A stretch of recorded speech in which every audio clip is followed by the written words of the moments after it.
Hello everyone, welcome back to my channel once again. चलिए हम start करते हैं अपना केस सिनेरियो नंबर 8। क्या कहता है, लेट्स फिनिश इट क्विकली। छोटा सा केस सिनेरियो है।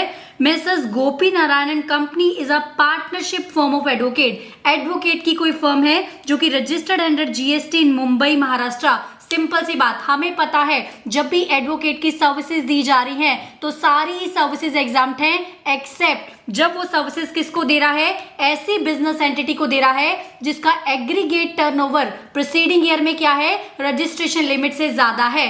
अगर ऐसा है तो वो भी क्या हो जाएगा, आरसीएम में टैक्सेबल हो जाएगा। बाकी सारी एग्जाम्प्टेड हैं, लेकिन एक केस आपको स्पेसिफिकली ध्यान रखना है। अगर कोई फर्म ऑफ एडवोकेट, अगर कोई एडवोकेट है अदर देन सीनियर एडवोकेट की बात हो रही है, अगर वो किसी फर्म ऑफ एडवोकेट को सर्विसेज दे रहा है तो वो एग्जाम्प्टेड में आ जाएगी। उस केसेस में वो बिजनेस एंटिटी को दे रहा है, बड़ी बिजनेस एंटिटी को दे रहा है, वो सब हम नहीं देखने वाले हैं, ठीक है। तो लेकिन क्या बोला, टैक्स कब आएगा आरसीएम में, जब वो बिजनेस एंटिटी को सर्विसेज दे रहे हैं, वो भी उस बिजनेस एंटिटी को जिसका एग्रीगेट टर्नओवर प्रीसीडिंग ईयर में क्या था, बेसिकली रजिस्ट्रेशन लिमिट से ज्यादा था। चलिए उसके बाद क्या बोल रहा है ये हमें समझ में आ गया। In the month of the April firm ने क्या करा है, 15 लाख की सर्विसेज दी हैं, ठीक है। Following information is provided in relation to the services provided. Services की कुछ इन्फॉर्मेशन दी है, देख लेते हैं क्या बोल रहा है। एक हर्बल पावर प्राइवेट लिमिटेड है जो कि क्या है, रजिस्टर्ड है तेलंगाना में, जिसका प्रीसीडिंग ईयर में टर्नओवर 22 के हिसाब से था, मतलब वो क्रॉस हो चुका था ना, रजिस्ट्रेशन लिया उसने बिकॉज वो लाइबल था, इट मीन उसका टर्नओवर क्रॉस हो चुका है। तो उसके बाद क्या बोल रहा है, मतलब वो बड़ी बिजनेस एंटिटी है जिसपे आरसीएम में टैक्स आएगा। वो बता रहा है कि इन्होंने प्रोवाइड किया है कंसल्टेशन सर्विसेज, क्या करने के लिए, एफिडेविट बनाने के लिए, टू कंस्ट्रक्ट ए होटल। अरे भाई, चाहे कंसल्टेंसी सर्विसेज हो चाहे रिप्रेजेंटेशनल सर्विसेज हो, दोनों ही केस में आएगा आरसीएम में। हमने क्राइटेरिया देखना है और जीएसटी लगा देना है। तो यहाँ पर हम कौन है, हम एडवोकेट है, तो सामने वाली पार्टी जो हर्बल पावर है वो आरसीएम में टैक्स देगी, वो आरसीएम में टैक्स दे देगी। उसके बाद वेदांता इंडिया प्राइवेट लिमिटेड जो कि गुजरात में रजिस्टर्ड है, वो क्या बोल रहा है, वो भी प्रीसीडिंग ईयर में, वो भी टर्नओवर उसका ज्यादा था, मतलब बड़ी वाली एंटिटी है, उसको क्या दी है, फाइल्ड अ सूट। उसको कौन सी सर्विसेज दी है, केस फाइल करने में हेल्प किया। तो ये रिप्रेजेंटेशनल हो गया, तो कोई चक्कर नहीं, इस पे भी हमारा आरसीएम बेसिकली आ जाएगा। चलिए इस पे भी आरसीएम आ जाएगा। हम नहीं देंगे आरसीएम में, सामने वाली पार्टी देगी, क्योंकि हम क्या है, एडवोकेट की सर्विसेज दे रहे हैं यहाँ पर। चलिए उसके बाद क्या बोल रहे हैं, मिस सलोनी ने क्या किया, मिस सलोनी रजिस्टर्ड है under GST as a salon services provider in Maharashtra. Preceding year में इनका भी टर्नओवर ज्यादा था, तो ठीक है, इतना तो समझ में आ रहा है, ये भी आरसीएम में टैक्स लेगी अगर हमसे सर्विसेज लेने वाली हैं तो। चलिए, लेकिन legal services amounted to 1 lakh provide किए फरवरी मंथ में, इट्स ओके, आरसीएम में टैक्स आ जाएगा। हाउएवर क्या बोल रहा है, payment is made by client on 5th April. 5th April को क्या करा है, इन्होंने पेमेंट मेड करी है। The firm has charge 10,000 as penalty which is exclusive of GST for the delayed payment of consideration. देखो सिंपल सी बात क्या होती है, जब भी आप पेनल्टी वगैरह चार्ज करते हो due to the delayed payment, interest charge करे हो, पेनल्टी चार्ज करे हो, टाइम ऑफ सप्लाई तो उसका तब आता है जब आप उसको रिसीव कर रहे हो, मतलब उस मंथ में आपको देना है गवर्नमेंट को जीएसटी जब आप उसको रिसीव कर रहे हो। लेकिन वैल्यू ऑफ सप्लाई निकालते हुए क्या हो जाएगा, वो एड ऑन हो जाएगा। वैल्यू ऑफ सप्लाई निकालते हुए एड ऑन हो जाएगा, एंड जो अमाउंट आपको दिया होता है वो एक्सक्लूसिव ऑफ जीएसटी नहीं होता जब तक कि मेंशन ना हो। इन्होंने बोला है एक्सक्लूसिव ऑफ जीएसटी, तो हम एज इट इज 10,000 ऐड कर देंगे, अदरवाइज हम इसको मानते कि ये जीएसटी मिलाकर मिला है, तो हम उसको पहले एक्सक्लूड करते। चलिए उसके बाद क्या बोल रहा है, apart from this as a agreement the firm has paid 20,000। इधर ध्यान दीजिएगा, अपार्ट फ्रॉम दिस फर्म कुछ भी सर्विसेज दी, उसके अलावा क्या हुआ, एक अग्रीमेंट विद द क्लाइंट था। द फर्म ने क्या किया, मतलब एडवोकेट की फर्म ने क्या किया, 20,000 अटेस्टेशन चार्जेस दिए on behalf of the client. Client के ही बिहाफ पे दिए, हमारा कोई लेना देना नहीं था उसमें। अगर हमारा लेना देना था और सामने वाली पार्टी ने दिया होता तो हम ऐड कर देते, वैल्यू ऑफ सप्लाई में ऐड कर देते, लेकिन ये कह रहा है देना बनता ही क्लाइंट का था, हमने तो जस्ट पे कर दिया। हो सकता है ना कई बार आपसे कुछ बोल रहा है, ठीक है आप दे दो मैं आपको वापस दे दूंगा, ये वही केस है, मतलब वो प्योर एजेंट का केस है। एजेंट का जो केस होता है वो टैक्सेबल बेसिकली नहीं होगा, वो वैल्यू ऑफ सप्लाई में एड ऑन नहीं होगा।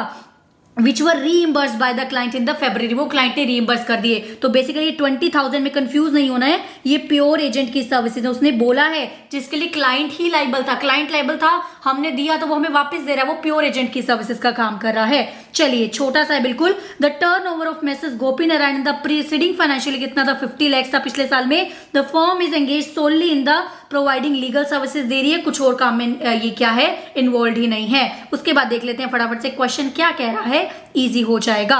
Weather the services provided to Vedanta private limited is exempted under GST, if not the tax is payable under reverse charge, ऐसा पूछ रहा है। वेदांता को इन्होंने क्या दिया, वेदांता को इन्होंने क्या दिया, 2 lakhs की सर्विसेज दी। पहली बात तो एग्जम्प्टेड नहीं है, आरसीएम में टैक्स आएगा, वेदांता देगा। No, since provided to a business entity जिसका रजिस्ट्रेशन है in the preceding turnover as per 22 for the tax shall be payable by Gopi Narayan. अरे भाई इसने ये तो बता दिया कि एग्जम्प्टेड नहीं है, टैक्स आएगा, लेकिन ये नहीं बता पाया कि आरसीएम में टैक्स आना है। ये तो कह रहे हैं कि गोपी नारायण दे दो, इसने प्रोविजन पढ़े नहीं है। चलो नेक्स्ट पॉइंट, यस यस वाले तो काट दो।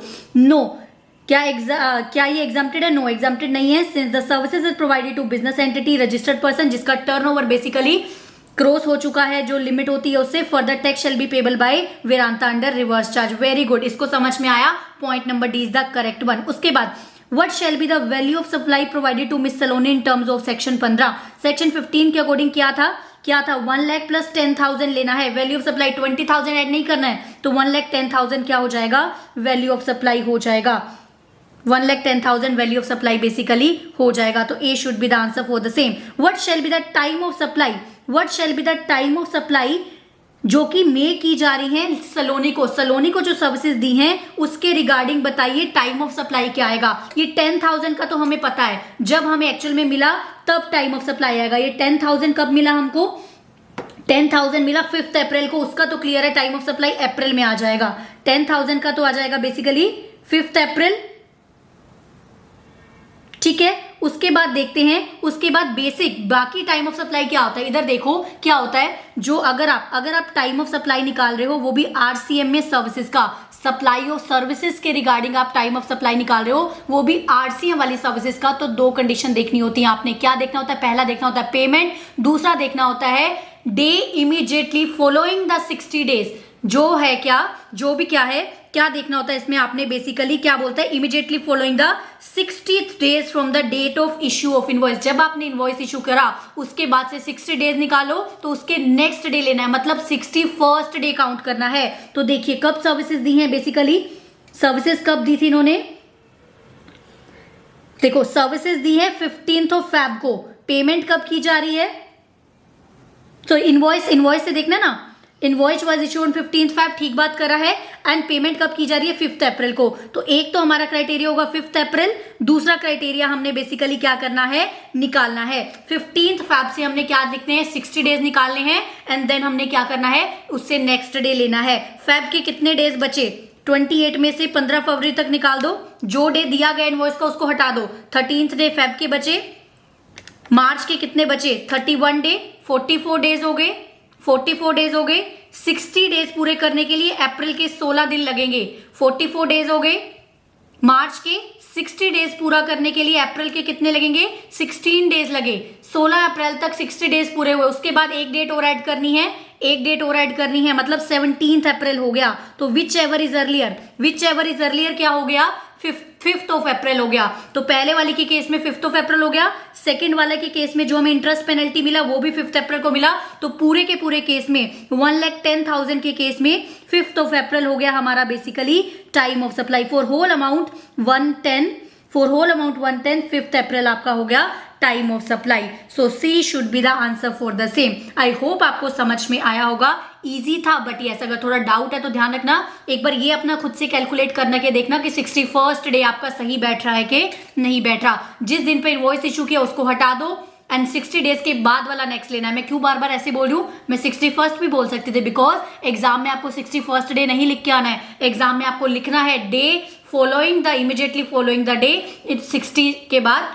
जो आप अपने इनवॉइस इशू किया था, अकॉर्डिंगली आप वहां पर लिख दोगे। चलिए खत्म हुआ हमारा ये वाला केस सिनेरियो, मिलते हैं next and till the bye bye, take care everybody, all the very best. अच्छे से पढ़ाई कीजिएगा, एग्जाम्शन लेकर आनी है, yes you can completely do it. चलिए bye bye everybody, thank you so much for joining.